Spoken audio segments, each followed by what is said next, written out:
warahmatullahi wabarakatuh. Perkenalkan, nama saya Kak Fiza dengan NIM 231012520135 dari kelas 1E Program Studi Pendidikan Guru Sekolah Dasar Fakultas Keguruan dan Ilmu Pendidikan Universitas Lambung Mangkurat. Sekarang saya berada di Open Space Lambung Mangkurat.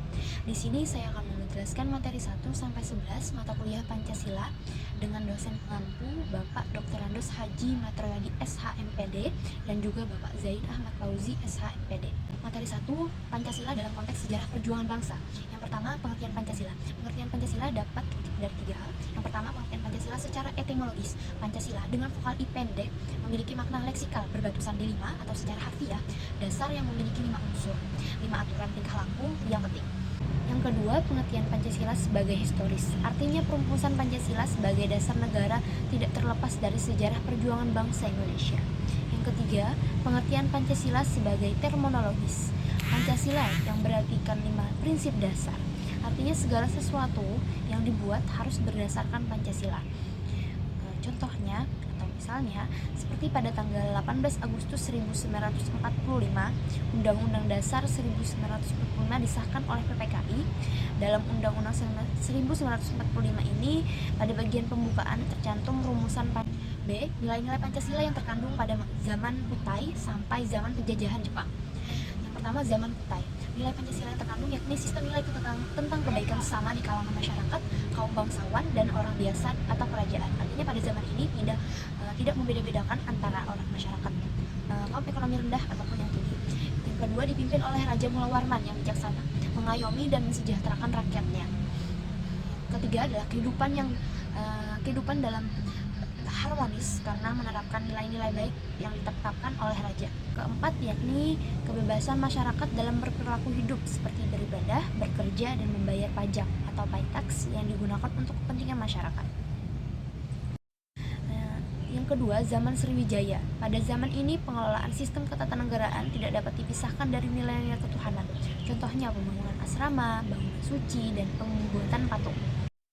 Yang ketiga, yakni zaman kerajaan-kerajaan sebelum Majapahit. Pembangunan candi-candi pada zaman ini menunjukkan bahwa telah berkembangnya sikap toleransi beragama dan sikap humanisme dalam pergaulan antar manusia. Yang keempat, yakni zaman penjajahan Majapahit. Nilai ketuhanan, memeluk agama Hindu dan Buddha, nilai kemanusiaan, menghargai perbedaan agama, nilai persatuan, ingin mempersatukan Nusantara, dan nilai kerakyatan, rakyat hidup sejahtera dan makmur. Yang kelima, yakni zaman penjajahan. Nilai-nilai Pancasila yang terkandung pada zaman ini, yang pertama, nilai ketuhanan, agama Islam dan kerajaan-kerajaan Islam mulai berkembang. Nilai kemanusiaan, keinginan merasakan keadilan dan menghadapi penindasan, dan yang ketiga, nilai persatuan, bersatunya rakyat Indonesia untuk melawan penjajah. Nilai kerakyatan, keinginan meraih kemerdekaan dan mendapatkan hak-hak politik. Nilai keadilan, semangat perlawanan untuk mengakhiri penindasan dan eksploitasi. Yang keenam, kebangkitan nasional. Nilai-nilai yang terkandung yakni nilai ketuhanan. Dalam meraih kemerdekaan menurut tokoh-tokoh bangsa dan Tuhan, ada Tuhan yang memberikan pertolongan. Nilai kemanusiaan, keinginan meraih kemerdekaan yang membuat semangat juang membara. Nilai persatuan, diraihnya kemerdekaan karena adanya persatuan yang tumbuh yang disebabkan adanya rasa senasib antar masyarakat.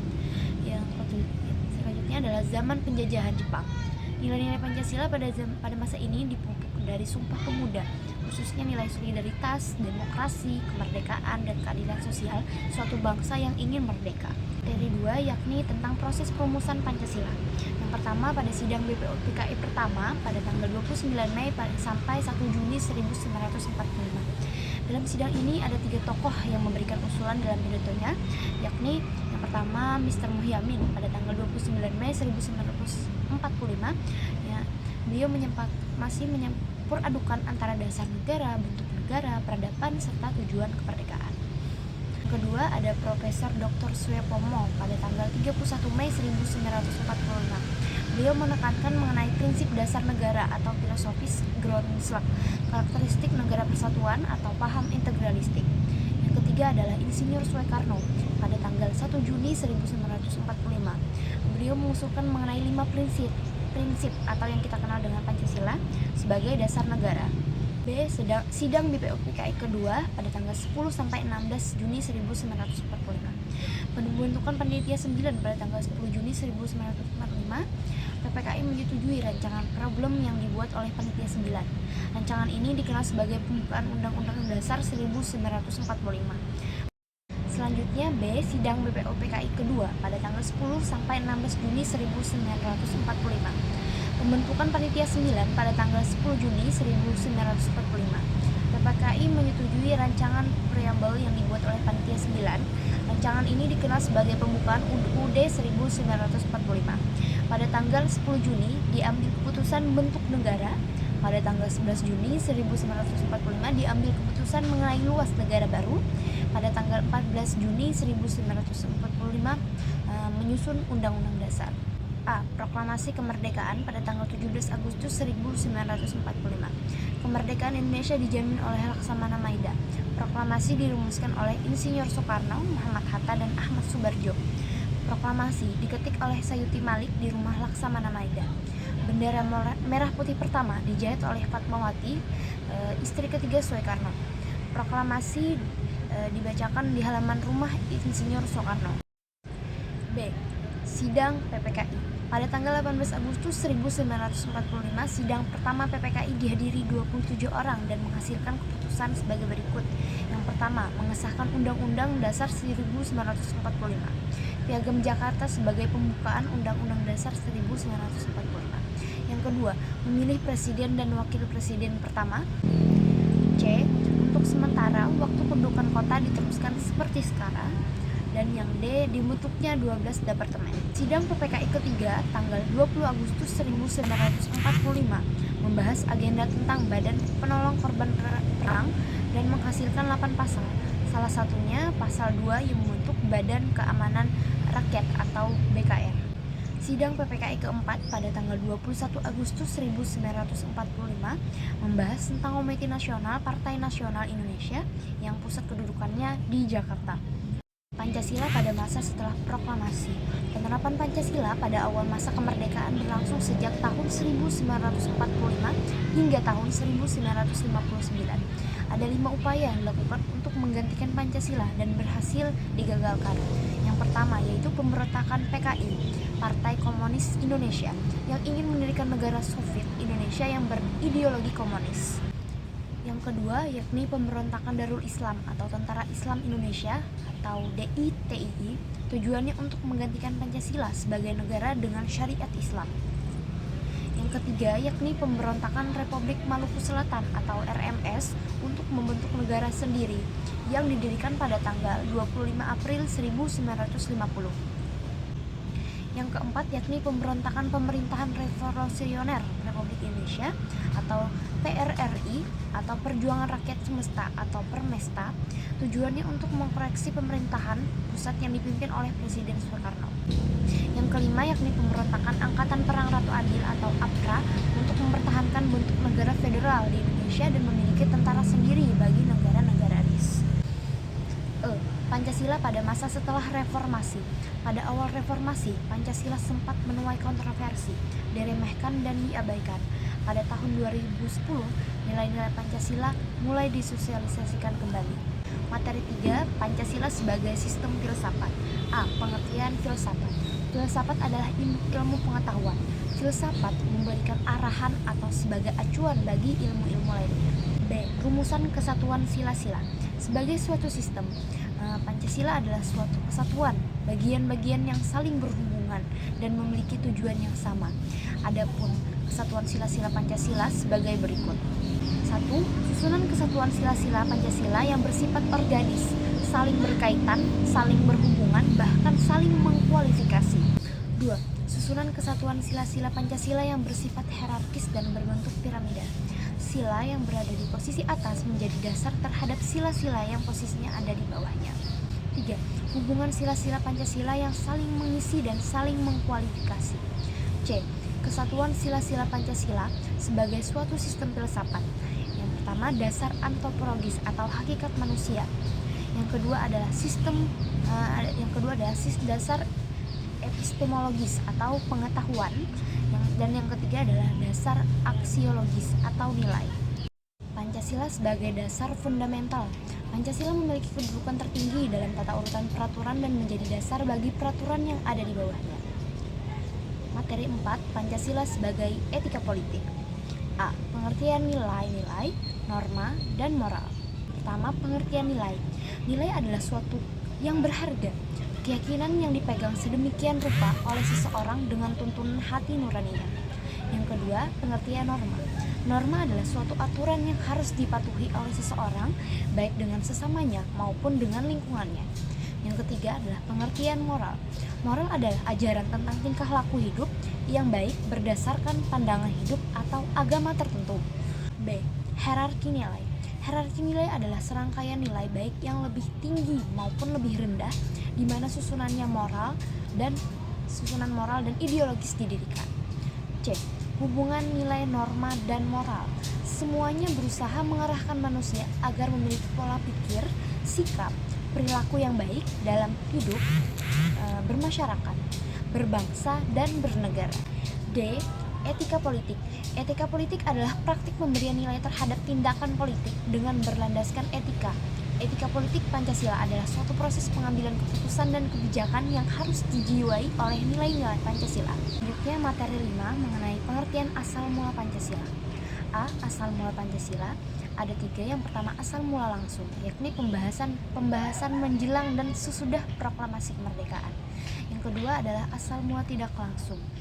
Sebelum proklamasi kemerdekaan, Pancasila sudah ada di dalam kepribadian maupun dalam pandangan hidup sehari-hari. 3. Bangsa Indonesia berpancasila dalam triprakara, yang artinya berpancasila dalam adat budaya atau kebudayaan, berpancasila dalam keagamaan atau religius, dan berpancasila dalam kenegaraan. B. Kedudukan dan fungsi Pancasila. Yang pertama, Pancasila sebagai pandangan hidup bangsa atau dijadikan sebagai pedoman kehidupan. Yang kedua, Pancasila sebagai dasar negara. Yang ketiga, Pancasila sebagai ideologi bangsa dan negara. Yang keempat, pengertian ideologi terbuka dan tertutup. Yang A. Ideologi. Ideologi adalah ilmu pengetahuan mengenai gagasan atau ide-ide. Yang kedua, ideologi terbuka, menerima perbedaan, keberagaman, dan masukan. Yang ketiga adalah ideologi tertutup, artinya mutlak kebenarannya dan tidak bisa dipersoalkan lagi. Ideologi partikuler dan ideologi komprehensif. A. Ideologi partikuler. Ideologi partikuler adalah suatu keyakinan yang tersusun secara sistematis dan terkait erat dengan kepentingan suatu kelas tertentu. B. Ideologi komprehensif. Ideologi komprehensif adalah suatu sistem pemikiran menyeluruh mengenai semua aspek kehidupan sosial. 6. Hubungan antara filsafat dan ideologi. Ideologi bersumber dari sistem filsafat dan ideologi merupakan pelaksanaan dari sistem filsafat. Materi 6 yakni makna ideologi bagi bangsa dan negara. A. Ideologi Pancasila dan negara Pancasila. Ideologi Pancasila adalah prinsip-prinsip utama dari budaya dan kepercayaan bangsa Indonesia dan berfungsi sebagai dasar negara dan ideologinya. Ideologi Pancasila terdiri dari prinsip-prinsip yang didasarkan pada sila-sila Pancasila. Negara Pancasila adalah negara yang menerapkan nilai-nilai Pancasila dalam kebijakannya. B. Pancasila sebagai ideologi terbuka, dinamis, dan reformasi. Pancasila sebagai ideologi terbuka artinya Pancasila memuat nilai-nilai dasar tetap yang berlaku secara universal dan secara tidak langsung dapat ditindaklanjuti. Pancasila dikatakan sebagai ideologi yang dinamis karena nilai-nilai Pancasila selalu dan perlu berkembang sesuai dengan dinamika perkembangan kehidupan manusia di Indonesia. Pancasila sebagai ideologi reformasi, artinya nilai-nilai dalam Pancasila dapat bersifat praktis, operasional, antisipatif, adaptif, dan dapat diperbaharui maknanya. C. Paham negara kesatuan. Negara kesatuan adalah negara berdaulat yang diselenggarakan sebagai suatu kesatuan tunggal, di mana pemerintah pusat adalah yang tertinggi dan satuan-satuan nasionalnya hanya menjalankan kekuasaan yang dipilih oleh pemerintah pusat untuk didelegasikan.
D. Paham negara kebangsaan. 1. Pengertian paham kebangsaan.